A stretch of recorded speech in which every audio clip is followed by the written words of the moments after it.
Monday within the octave of the Ascension. On the excellence of fraternal charity. Consider first that charity is the queen of virtues and the most excellent of them all, according to the doctrine of the Apostle, 1 Corinthians 13:13. And this not only as she loves God in himself, but also as she loves him in our neighbours, by loving them for his sake. For, as the motive is the same in both of these loves, so the virtue is the same. Hence, St. Peter calls upon all Christians, 1 Peter 4, verse 8, before all things have a constant mutual charity, for charity covereth a multitude of sins. And St. Paul, Colossians 3, verse 14, above all these things have charity, which is the bond of perfection. He adds, Romans 8, verses 8 and 10, that the love of our neighbour is the fulfilling of the law and commandments of God. And Galatians 5:14, that all the law is fulfilled in this one word, thou shalt love thy neighbour as thyself. Hence also St. John, the beloved disciple, both in his words and in his writings, continually inculcated this duty of loving each other as the favourite virtue of Jesus Christ, and in a manner the whole duty of a Christian.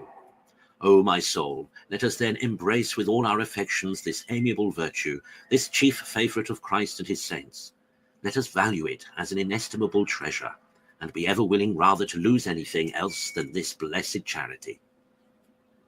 Consider, secondly, that we may with truth apply to charity what the wise man writes of wisdom, that all good things come to him together with her, and innumerable riches through her hands.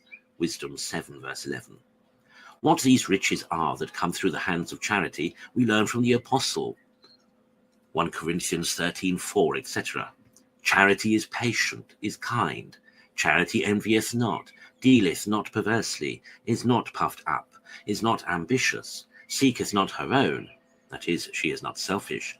She is not provoked to anger, she thinketh no evil, she rejoiceth not in iniquity, that is, in anything that is wrong, but rejoiceth with truth, being pleased with all that is right and true. She beareth all things, believeth all things, hopeth all things, endureth all things, etc. See, my soul, how many virtues are the constant attendants and offspring of charity.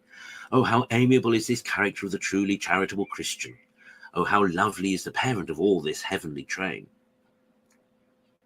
Consider thirdly, that charity, in the strictest sense, is indeed a heavenly virtue, as well because she maintains her ground in heaven and receives her full perfection there, where faith and hope are no more. Charity, saith the Apostle, 1 Corinthians 13:1, never falleth away.